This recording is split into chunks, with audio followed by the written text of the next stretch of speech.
Biz diyoruz ki biz ittifak içerisinde yer alabiliriz, bir ittifak içerisinde yer alabiliriz ama bu ne pahasına olursa olsun değil. Yani eğer anlaşırsak, eğer ilkelerimize uygun bir teklif olursa, değerlendirmeye değer bir teklif olursa değerlendiririz, olabilir. Zaten siyasetin doğasında ittifak var. Bugünkü sistem bir anlamda partileri ittifak yapmaya icbar ediyor, zorluyor. Nasıl zorluyor? İki türlü zorluyor. Bir, Cumhurbaşkanlığı hükümet sistemi ya da halkın arasındaki ismiyle, söylenişiyle başkanlık sistemi en yüksek oy desteğine sahip partiyi bile birileriyle ittifak yapmaya mecbur ediyor. Niye? Çünkü her bir parti kendi adayını Cumhurbaşkanı seçilebilmek için birinci turda olmazsa ikinci turda oyların, geçerli oyların yarısından fazlasını alması gerekiyor. Ya da meşhur tabirle %50+1. Hiçbir partinin tek başına ben %50 alacağım diyemediği bir ortamda, bir zaman diliminde sadece bundan dolayı ittifaklar gelişiyor. Bir ikinci husus daha var. Nedir o? Seçim barajı, ülke barajı. Şu andaki mevcut kanunlara göre eğer seçim Nisan ayından sonra yapılacaksa ki öyle görünüyor. Bana göre erken seçim ülkenin gündeminden düşmüştür. Hem de uzun bir süredir düşmüştür. %7'ye düşecek. Yani o %10'luk baraj. %7 de yüksek bir barajdır. Neden yüksek bir barajdır? Çünkü Türkiye'de siyasi parti sayısı fazla. Siyasi yelpaze çok geniş. Bu geniş yelpazede yer alan 30 siyasi partinin seçimlere katılma hakkı var. Siz 100'ü 30'a bölerseniz, eğer oylar eşit dağılırsa, bütün bu partilerin tamamının barajın altında kalması matematiksel olarak mümkündür. Hepsi kalacak demiyorum. Bundan dolayı da partiler, yani %7 barajı dolayısıyla sorun yaşayabileceğini düşünen partiler de bir ittifakın içerisinde yer alma ihtiyacı hissediyorlar.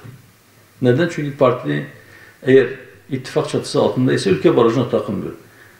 Bölge itibariyle milletvekili seçilmeye yetecek kadar oy alırsa kendi adayını gönderir meclise. Bu iki sebepten dolayı biz de bir ittifak içerisinde yer alabiliriz diyoruz. Ama dediğim gibi ne pahasına olursa olsun mutlaka ilkelerimizi çiğnemek pahasına da olsa biz bir ittifaka kapağı atalım da işte bizim adımız duyulsun, namımız yürüsün, birkaç tane arkadaşımız meclise gitsin. Biz o düşüncede değiliz. Milletin, memleketin hayrına olduğuna kanaat getirdiğimiz bir formül gelirse önümüze evet deriz. Vallahi yani medya bizi davet etse biz gideriz herhalde.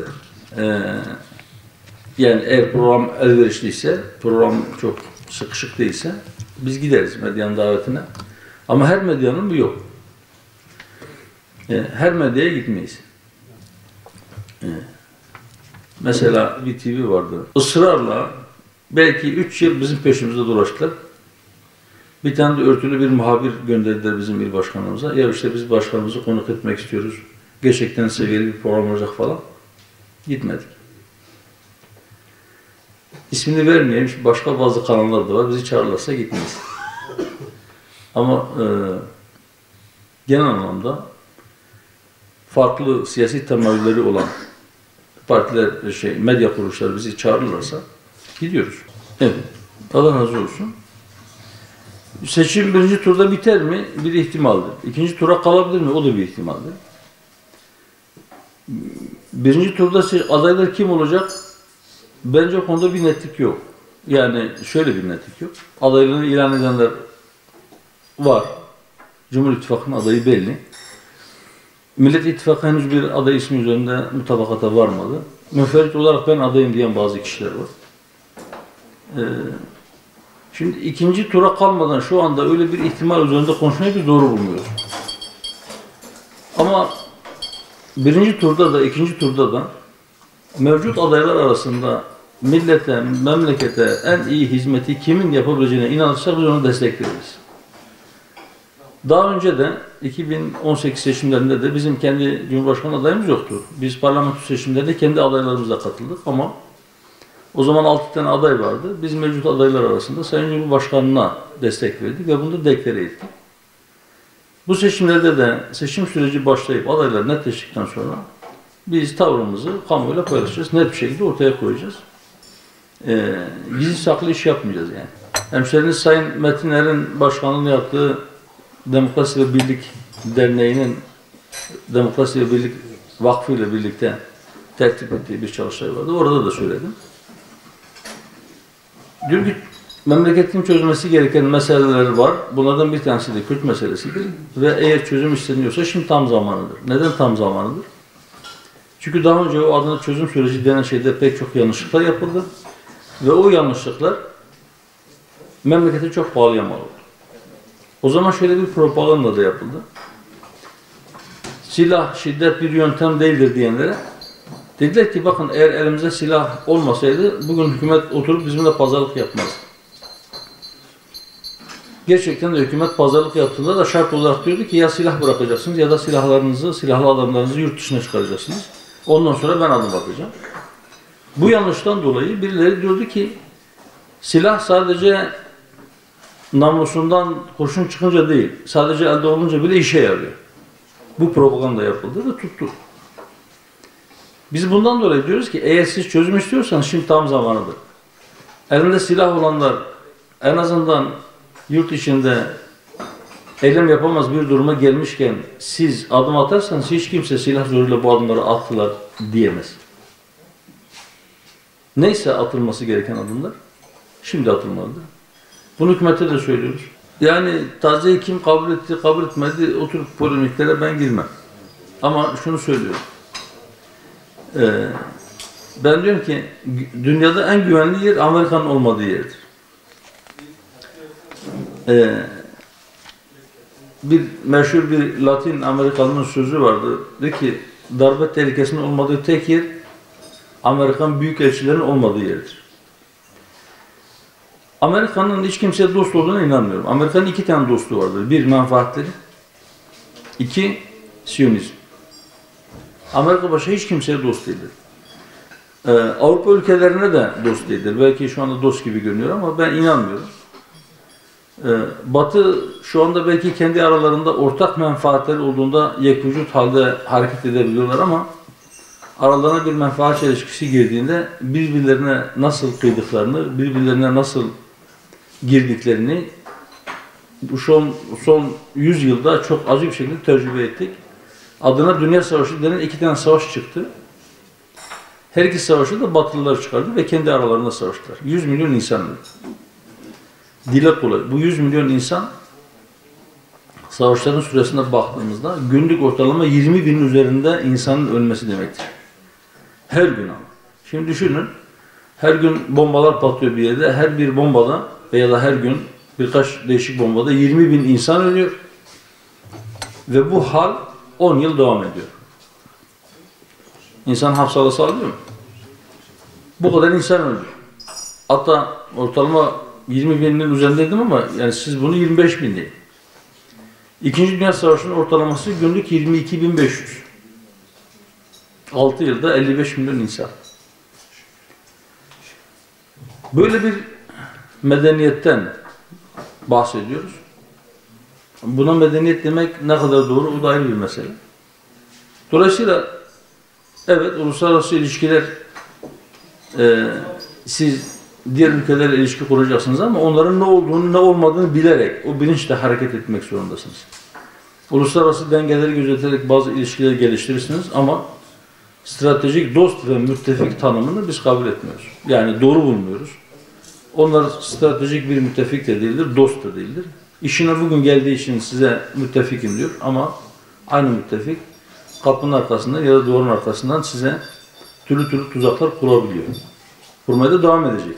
Bu gerçekliği bilerek hareket etmek gerekiyor. Rusya-Ukrayna Savaşı ile ilgili olarak bize göre hükümetin yürüttüğü politika doğrudur.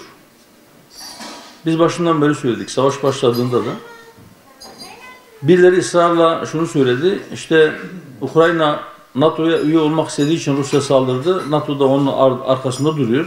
Öyleyse hep beraber bir cephe oluşturup Rusya'nın karşısında durmamız gerekir. Biz dedik hayır bu savaş bizim savaşımız değil. Niçin biz Ukrayna için savaşa gireceğiz? Nitekim işte Batı'yı da gördük, onlar da savaşa girmediler.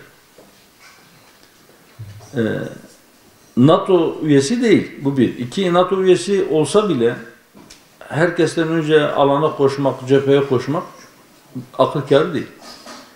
Türkiye kendi menfaatleri düşünsün, menfaatleri de şuradadır. İyi bir diplomasiyle iki tarafı da ilişkilerini koparmasın. Şu anda Türkiye onu yapıyor. Bize göre çok doğru yapıyor. Ve bu başarılı diplomasi ilk başlarda eleştirilenler tarafından da şu anda başarılı bir diplomasi hareketi olarak kabul ediliyor.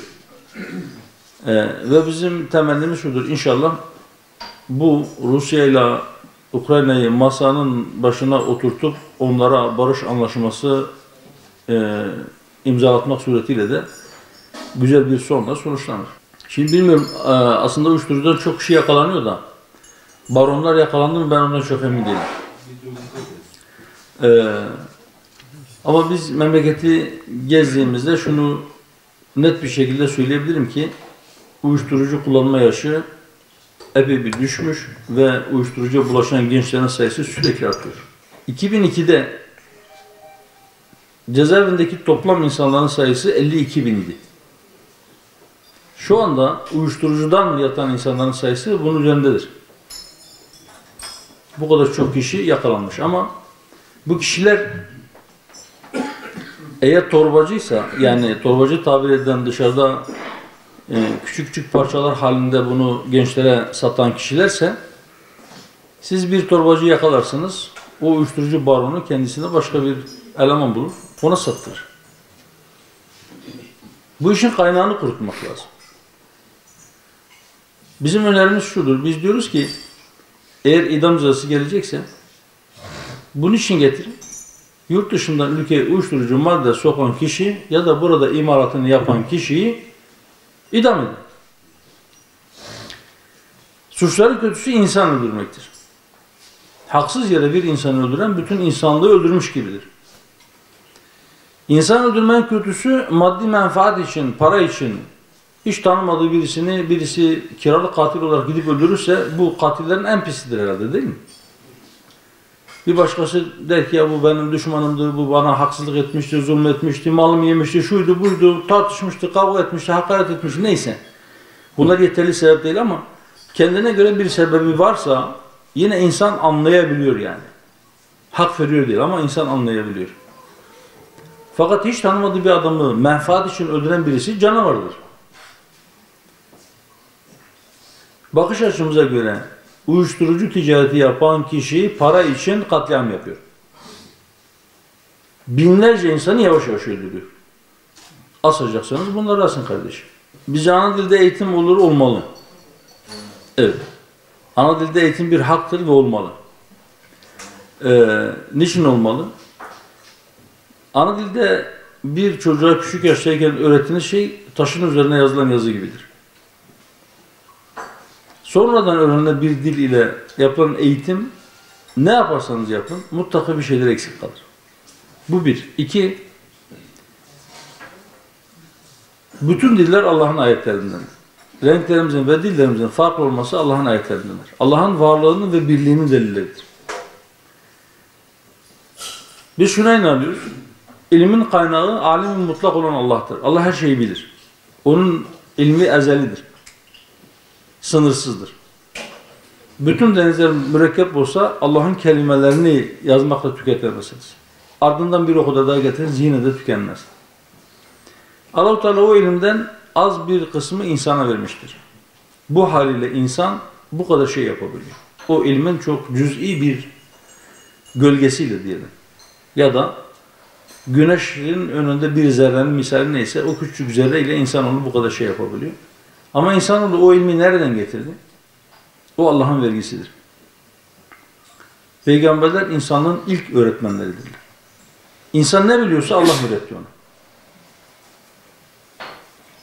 Rahman insanı yarattı. Ona kalemle yazmayı öğretti. Ve ona bilmediğini öğretti. Allemel insane ma lem ya'lem. Nasıl öğretti bize Allah? Kalemi elimize tutuşturup bu A, B'de diye söylemedi. O ilmi elçileri vasıtasıyla gönderdi bize. Ve o mesajları o elçiler bize öğretti. Öğretmenlik yaptı. Bütün peygamberler aynı zamanda insanlığın öğretmenidirler. Onlara bir şey öğretmişlerdir. Ve o bütün öğretmenler gerçek manada ilmi, hikmeti insanlara öğreten o öğretmenlerin hepsi istisnasız yine Kur'an-ı Kerim'in bize haber vermesiyle bütün peygamberler kendi kavimlerinin dilleriyle onlara mesajı iletmişlerdir. İbrahim Suresinin 4. ayeti. Bütün peygamberler diyor, biz hiçbir peygamber göndermedik ki kavminin diliyle konuşur olmasın, onlara hitap ediyor olmasın. Biz buradan kendimize, ben kendi şahsım bana söyleyeyim, buradan bir deri çıkarıyorum ki sadece bu ayeti bile aldığımızda madem her bir peygamber gönderildiği kavmin diliyle konuşmuşsa o zaman hiçbir kavim kendi dilini unutmasın ve her kavim kendi dilini, kim dili farklıysa kendi dilini kullanabilsin.